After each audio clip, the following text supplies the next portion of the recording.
ಇದು ಪವಿತ್ರವಾದಂತ ಸಭೆ. ನಿಮ್ಮ ಅಭಿಮಾನಕ್ಕೆ ನಾನು ಗೌರವ ಕೊಡ್ತೀನಿ. ಆದರೆ ನೀವು ಕೋರ್ಟ್ ವಿಚಾರ ಇಲ್ಲಿ ನನ್ನ ಮೇಲೆ ಒತ್ತಡ ಹೇಳಕ್ ಹೋಗ್ಬೇಡಿ. ನನಗೆ ಭಾವನೆ ಗೊತ್ತಿದೆ. ನಾನು ಇಲ್ಲಿ ಕೋರ್ಟ್ ವಿಚಾರ ನಾನೆಲ್ಲ ಮಾತಾಡಕ್ ಆಗಲ್ಲ. ನಾನು ಇಲ್ಲಿ ನಿಮ್ಮ ಒಬ್ಬ ಸೇವಕ. ಇದು ಗಮನದಲ್ಲಿ ಇಟ್ಕೊಳ್ಳಿ.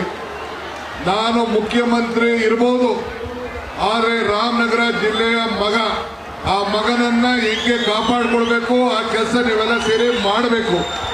ನಿಮ್ಗೆ ಒಳ್ಳೇದಾಗ್ಬೇಕಾ? ಸುಮ್ಮನೆ ಇರಿ. ಇವೆಲ್ಲ ಏನ್ ಹೇಳ್ತಾರೆ ಮೀಡಿಯಾ ಅವ್ರು, ಏನ್ ಹೇಳ್ತಾರೆ? ಡಿ.ಕೆ. ಶಿವಕುಮಾರ್ ಒತ್ತಡಕ್ಕೆ ಮಣಿತಾ ಇದ್ದಾನೆ ಅಂತ ಹೇಳಿ ಬರ್ತಾರೆ. ಕಾನೂನು ಚೌಕಟ್ಟಲ್ಲೇ ನಾವೆಲ್ಲ ಕೆಲಸ ಮಾಡಬೇಕು. ಸ್ವಲ್ಪ ತಾಳ್ಮೆಯಿಂದ ಇರಬೇಕು. ಅಷ್ಟೇ ನಾನು ಹೇಳೋದು. ನಾನು ಹೆಂಗೆ ದೇವರ ಮೇಲೆ ಪ್ರಾರ್ಥನೆ ಮಾಡಿದ್ರೆ ನೀವು ಪ್ರಾರ್ಥನೆ ಮಾಡಿ. ಪ್ರಯತ್ನ ವಿಫಲ ಆದ್ರೂ ಪ್ರಾರ್ಥನೆ ವಿಫಲ ಆಗ್ಲಿಲ್ಲ ಅಂತ ಚಾಮುಂಡೇಶ್ವರಿ ಬೆಟ್ಟದಲ್ಲಿ ಹೇಳಿದ್ದೀನಿ. ಹೇಳ್ತಿದ್ದಾನೆ ನಾನು. ನೀವು ಹಂಗೆ ಚಾಮುಂಡಿಗೆ ಈಗ ಹೋಗಿ ಪ್ರಾರ್ಥನೆ ಮಾಡಿ, ಭಗವಂತ ತಾಯಿ ಒಳ್ಳೇದ್ ಮಾಡ್ತಾಳೆ. ಆಗ್ಬೋದಾ? ನಮಸ್ಕಾರ, ನಾನು ನಿಮ್ಮ ಕನ್ನಡಿಗ ಬ್ರಹ್ಮ ಬೆಳಗಲ್. ನಮ್ಮ ಕರ್ನಾಟಕ ಅಲರ್ಟ್ ನ್ಯೂಸ್ ಯೂಟ್ಯೂಬ್ ಚಾನಲ್ಗೆ ನಿಮಗೆ ಆತ್ಮೀಯವಾದ ಸ್ವಾಗತ.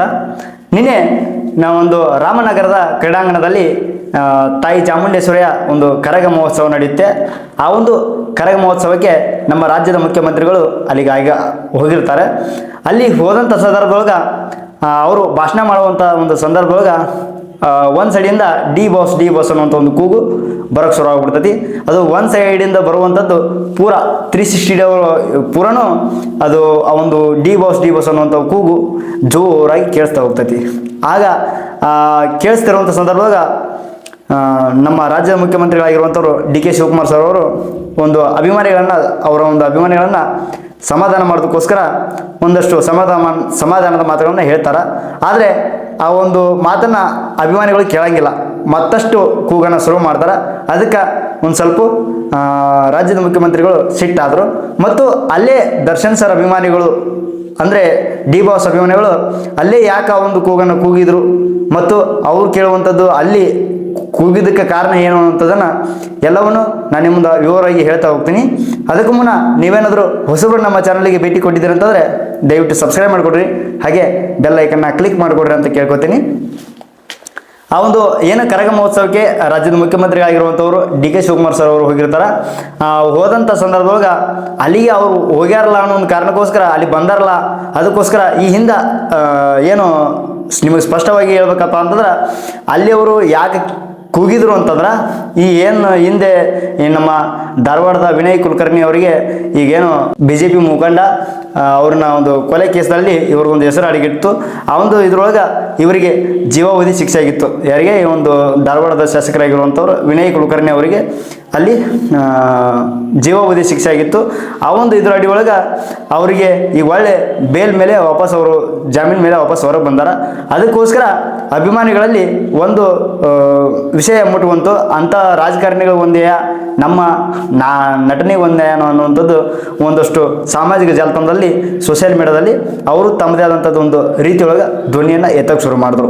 ಅದು ಆದಮೇಲೆ ಅವರು ಏನೋ ರಾಜ್ಯದ ಮುಖ್ಯಮಂತ್ರಿಗಳು ಅಲ್ಲಿ ಬರ್ತೀನಿ ಅಂತ ಅನ್ನೋದನ್ನು ಸ್ವಲ್ಪ ಗೊತ್ತಾದಾಗ ಇನ್ನು ಅಭಿಮಾನಿಗಳೆಲ್ಲರೂ ಒಂದಷ್ಟು ಜನ ಸೇರಿ ಏನು ಮಾಡ್ತಾರಪ್ಪ ಅಂದ್ರೆ ಅಲ್ಲಿ ಹೋಗಿ ನಾವು ನಮ್ಮ ಒಂದು ಡಿ ಬಾಸ್ ಹೆಸರನ್ನ ಕೂಗಿದ್ರೆ ಅವರಿಂದ ಒಂದು ಸ್ವಲ್ಪ ಅವ್ರಿಗೆ ಕೇಳಿಸ್ತು ಅಂತಂದ್ರೆ ಆ ಕೂಗು ಅವರಿಂದ ಏನಾದ್ರು ನಮ್ಗೆ ಏನಾರು ಒಂದು ಸೂಚನೆ ಸಿಗ್ತೈತೇನೋ, ಅವ್ರು ಹೊರಗೆ ಬರುವಂಥದ್ದು ಅನ್ನುವಂಥದ್ದನ್ನು ಸೂಚನೆ ಏನಾದ್ರು ಸಿಗ್ತೈತೇನೋ ಅನ್ನೋದಕ್ಕೋಸ್ಕರ ಅಲ್ಲಿರ್ತಕ್ಕಂಥ ಡಿ ಬಾಸ್ ಅಭಿಮಾನಿಗಳು ಎಲ್ಲರೂ ಡಿ ಬಾಸ್ ಅನ್ನುವಂಥದ್ದನ್ನು ಕೂಗೋಕೆ ಶುರು ಮಾಡಿಬಿಡ್ತಾರೆ. ಆಯ್ತು ನೋಡಿ, ಮಾತಾಡ್ಲಾ? ಬರೀ ನಿಮ್ಮ ಡಿ ಬಾಸ್ ಅಂತ ಹೇಳ್ತಾ ಇದ್ದೀರಾ. ಕಾರ್ಯಕ್ರಮ ನಡಿಬೇಕಾ ಬೇಡವಾ? ಸುಮ್ಮನೆ ಇರಿ. ಒಂದ್ಸತಿ ಹೇಳಿದ್ರೆ ಅರ್ಥ ಆಯ್ತು. ಈ ತರ ಮಾಡೇ ಹಾಳು ಮಾಡ್ಕೋತಾ ಇದ್ದೀರಾ ನೀವು. ಸ್ವಲ್ಪ ಸುಮ್ಮನೆ ಇರಿ. ಅಭಿಮಾನಕ್ಕೆ ನಾನು ಗೌರವ ಕೊಡ್ತೀನಿ. ಅದು ಒಂದು ಸೈಡಿಂದ ಡಿ ಬಾಸ್ ಅನ್ನುವಂಥ ಒಂದು ಕೂಗು ಪೂರ ಎಲ್ಲ ಕಡೆ ಸುತ್ತನ ಕಡೆ ಕೂಡ ಆ ಒಂದು ಕೂಗು ಜೋರಾಗಿ ಕೇಳಿಸ್ತಾ ಹೋಗ್ತೈತಿ. ಅದೇ ಸಮಯಕ್ಕೆ ರಾಜ್ಯದ ಮುಖ್ಯಮಂತ್ರಿಗಳು ಒಂದು ಭಾಷಣವನ್ನು ಮಾಡ್ತಿರುವಂಥ ಸಂದರ್ಭದಾಗ ಕೇಳ್ತಾ ಹೋಗ್ತೈತಿ. ಅವಾಗ ಆಯಿತು, ನಿಮ್ಮ ಒಂದು ಮಾತನ್ನು ನನಗೆ, ನಿಮ್ಮ ಭಾವನೆ ನನಗೆ ಅರ್ಥ ಆಗ್ತೈತಿ ಅಂತ ಹೇಳ್ತಾರ. ಅಷ್ಟು ಅಲ್ಲದೇನೂ ಮತ್ತಷ್ಟು ಜನ ಕೂಗೋಕೆ ಶುರು ಮಾಡ್ತಾರೆ. ಅದಾದಮೇಲೆ ಆಯಿತು ಆಯಿತು ಆಯಿತು ಅಂತಾರೆ, ಮತ್ತಷ್ಟು ಕೂಗೋಕೆ ಶುರು ಮಾಡ್ತಾರೆ. ಹೋಗ್ರು ಅಂತೇಳಿ ಸಿಟ್ಟಿಗೆದ್ದು ಹೊರಗೆ ವಾಪಸ್ಸು ಹಿಂದ್ಗಡೆ ಹೋಗ್ಬಿಡ್ತಾರೆ. ಓರ ಸುಮ್ಮನೆ ಹೇಳಿ ಬಿಸಾಕ್ಬಿಟ್ಟು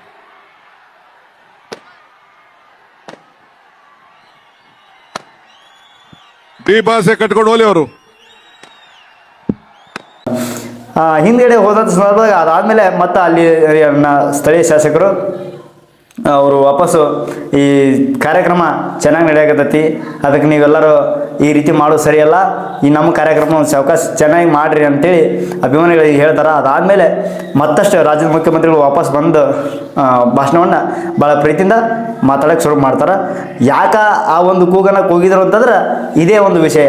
ಏನು ಈಗ ಕುಲಕರ್ಣಿ ಸರ್ ಅವರು, ವಿನಯ್ ಕುಲಕರ್ಣಿ ಅವರು ಜೀವಾವಧಿ ಶಿಕ್ಷೆಯಿಂದ ವಾಪಸ್ ಬೇಲ್ ಮೇಲೆ ಹೊರಗೆ ಬಂದರು. ಅವರಿಗೋಸ್ಕರ ಅವರು ವಾಪಸ್ ಹೊರಗೆ ಬಂದಾರ ಅಂತಂದಮೇಲೆ ನಮ್ಮ ಭಾಷಣ ಯಾಕೆ ಹೈಕೋರ್ಟ್ನಿಂದ ಸುಪ್ರೀಂ ಕೋರ್ಟ್ ಒಳ್ಳೆ ಬೇಲ್ ಇದನ್ನು ಮಾಡಿ ಕ್ಯಾನ್ಸಲ್ ಮಾಡಿಸಿದ್ರು ಅನ್ನೋದಕ್ಕೋಸ್ಕರ ವಾಪಸ್ಸು ಅಲ್ಲಿನ ಹೋಗಿ ಒಂದಷ್ಟು ಕೂಗನ್ನು ಕೂಗಿದಾಗ ನಿಮ್ಮ ಒಂದು ಭಾವನೆ ನನಗೆ ಅರ್ಥ ಆಗ್ತೈತಿ ಅನ್ನುವಂಥ ಮಾತನ್ನು ಹೇಳ್ತಾರೆ. ಅದಾದಮೇಲೆ ವಾಪಸ್ಸು ಭಾಷಣ ಮಾಡುವಂಥ ಸಮಯದೊಳಗೂ ಹೇಳ್ತಾರೆ, ನಾನು ತಾಯಿ ಚಾಮುಂಡೇಶ್ವರಿನ ನಂಬಿದ್ದು, ನನ್ನ ಪ್ರಾರ್ಥನೆ ಯಾವತ್ತೂ ವ್ಯರ್ಥ ಆಗಲಿಲ್ಲ. ನೀವು ನಿಮ್ಮ ಬಾಸ್ ಹೊರಗಡೆ ಬರೋದಕ್ಕೋಸ್ಕರ ನೀವು ಪ್ರಾರ್ಥನೆ ಮಾಡಿಕೊಡ್ರಿ, ವಾಪಸ್ ಬಂದರೂ ಬರ್ಬೋದು ಬೇಗನೆ ಅನ್ನುವಂಥ ಮಾತನ್ನು ಹೇಳ್ತಾರೆ. ಅದಕ್ಕೋಸ್ಕರ ಎಲ್ಲ ಒಂದು ಅಭಿಮಾನಿಗಳು ಅಲ್ಲಿ ಡಿ ಬಾಸ್ ಅನ್ನುವಂಥ ವಿಚಾರನ ಕೂಗನ್ನು ಕೂಗ್ತಾ ಹೋಗ್ತಾರೆ. ಇಷ್ಟು ನಡೆದಿರುವಂಥದ್ದು ಅಲ್ಲಿ ಒಂದು ವಿಚಾರ. ಇನ್ನೊಂದು ನಾ ಏನು ಹೇಳ್ತೀನಪ್ಪ ಅಂತಂದ್ರೆ, ಭಾಳಷ್ಟು ಜನರು ಅಂತಿರ್ತಾರೆ, ಅವ್ರು ಎಲ್ಲಿ ಬೇಕಲ್ಲಿ ಹೋದಾಗ ಬರೇ ಅವ್ರದಕ್ಕೆ ಜೋರಾಗಿ ಬರೀ ಡಿ ಬಾಸ್ ಅಂತ ಅಂತಿರ್ತಾರೆ. ಮೋಸ್ಟ್ಲಿ ಅವರೆಲ್ಲ ಅವರೇ ಕರ್ಕೊಂಡು ಹೋಗಿರ್ತಾರೇನೋ, ಮತ್ತೇನಾರ ಕೂಗು ಹೇಳಿಸಿ ಕರ್ಕೊಂಡು ಹೋಗಿರ್ತಾರೇನೋ ಅನ್ನೋ ಮಾತನ್ನು ಭಾಳಷ್ಟು ನೋಡಿದ್ದೆ ನಾನು.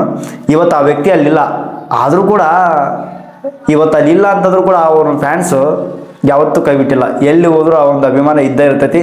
ಆದ್ರೆ ನನ್ನ ವೈಯಕ್ತಿಕ ಏನು ವಿಚಾರ ಹೇಳೋದಪ್ಪ ಅಂತಂದ್ರೆ, ಎಲ್ಲಿ ಬೇಕಲ್ಲಿ ಆ ವ್ಯಕ್ತಿ ಹೆಸರನ್ನ ಕೂಗಿ ಹಾಳು ಮಾಡೋದು ಬೇಡ ಅಂತ ಅನ್ನೋದು ಉದ್ದೇಶ. ಯಾಕಂತಂದ್ರೆ ಎಲ್ಲಿ ಸಿಕ್ಕಲ್ಲಿ ಕೂಡ ಅದು ಒಂದೇ ಡೈಲಾಗ್ ಬರ್ತೈತಿ.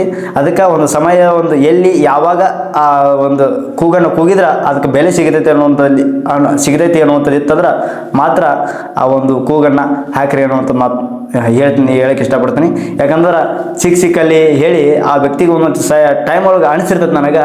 ನಾನು ಓಪನ್ನಾಗಿ ಹೇಳ್ತೀನಿ, ಡಿ ಬಾಸ್ ದರ್ಶನ್ ಸರ್ ಅಭಿಮಾನಿನೇ. ಆದ್ರೆ ಒಂದು ಟೈಮಲ್ಲಿ ಅನಿಸ್ತಿರ್ತೈತಿ ಏನಪ್ಪ ಅಂದ್ರೆ, ಎಲ್ಲಿ ಅವರ ಅಭಿಮಾನಿಗಳ ಅವರಿಗೆ ಕಳಂಕ ಆಗಿಬಿಡ್ತಾರೆ ಅನ್ನುವಂಥದ್ದು. ಅದಕ್ಕೋಸ್ಕರ ಅಂಥ ಒಂದು ಕಳಂಕಕ್ಕೆ ತರಕ್ಕೆ ಹೋಗ್ಬೇಡ್ರಿ. ಆದಷ್ಟು ಆ ವ್ಯಕ್ತಿ ಸದ್ಯಕ್ಕೆ ಹೊರಗೆ ಬಂದೇ ಬರಲಿ ಅನ್ನುವಂಥದ್ದು. ಈಗ ಆಲ್ರೆಡಿ ಏನು ವಿಚಾರ ಸುಪ್ರೀಂ ಕೋರ್ಟ್ ಏನು ಹೇಳಿದೆಪ್ಪ ಅಂತಂದ್ರೆ, ಹಿಂದೆ ಅವರು ಬೇಲಿಗೆ ಅಪ್ಲೈ ಮಾಡಿರುವಂಥ ಸಂದರ್ಭದಾಗ ಈಗ ಸಿಕ್ಕಂಥ ಒಂದು ಏನು ಪ್ರೂಫ್ ಸಾಕ್ಷಿ ಸಮೇತಗಳಲ್ಲ ಅವು ಅವನ್ನ ಒಂದು ಅದರ ಒಂದು ಇದರ ಮೇಲೆ ನಾವು ತೀರ್ಪನ್ನು ತೊಗೊಳ್ತೀವಿ. ಅಲ್ಲಿವರೆಗೂ ನೀವು ಮೇ 2027ವರೆಗೂ ಯಾವುದೇ ರೀತಿಯಾದಂಥ ಜಾಮೀನಿಗೆ ಅರ್ಜಿಯನ್ನು ಹಾಕಕ್ಕೆ ಹೋಗ್ಬೇಡ್ರಿ ಅಂತೇಳಿ ಹೇಳಿದ್ದಾರೆ. ಅದೆಲ್ಲ ನಿಮ್ಗೆ ಗೊತ್ತಿರುವಂಥದ್ದು. ಅದಾದಮೇಲೆ ಅಭಿಮಾನಿಗಳಿಗೆ ನಿರಾಶೆ ಆಗೋಯ್ತು. ಯಾಕಂತಂದ್ರೆ ಈಗ ಬೇರೆ ನಟರು ಸಿನಿಮಾಗಳು ಬರ್ತೈತಿ, ನಮ್ಮ ನಟರು ಇನ್ನೂ ಜೈಲಲ್ಲಿ ಅದಾರಲ್ಲ ಅನ್ನುವಂಥ ಒಂದು ಬೇಸರ ಎಲ್ಲ ಅವರ ಅಭಿಮಾನಿಗಳಿಗೆ ಇದೇ ಇರ್ತೈತಿ. ಅದಕ್ಕೋಸ್ಕರ ಅವರು ಒಂದು ಆ ಮಾತಿಗೋಸ್ಕರ ಆ ಒಂದು ವಿಚಾರ ಅಲ್ಲಿ ಏನು ಮುಖ್ಯಮಂತ್ರಿಗಳಲ್ಲಿ ಬರ್ತಾರ ಅನ್ನೋದೊಂದು ಅವರಿಂದ ಏನಾರ ಒಂದು ಎಕ್ಸ್ಪೆಕ್ಟೇಷನ್ ಮಾಡಬಹುದು ಅನ್ನೋದಕ್ಕೋಸ್ಕರ ಅಲ್ಲಿ ಆ ಒಂದು ಅಭಿಮಾನಿಗಳು ಕೂಗಿದ್ದೇವಿನ ಬೇರೆ ಯಾವುದೇ ರೀತಿಯಾದಂಥದ್ದು ಅಲ್ಲ ಅನ್ನೋಂಥ ಮಾತನ್ನು ಹೇಳ್ತಾ ಈ ಒಂದು ವಿಡಿಯೋನ ಇಲ್ಲಿ ಮುಗಿಸಿ ಮತ್ತೊಂದು ವಿಡಿಯೋ ಮೂಲಕ ನಿಮ್ಮೆಲ್ಲರಿಗೂ ಸಿಗ್ತದೆ ಅಂತ ಹೇಳ್ತಾ ಎಲ್ರಿಗೂ ನಮಸ್ಕಾರ. ಜೈ ಕನ್ನಡ, ಜೈ ಕರ್ನಾಟಕ.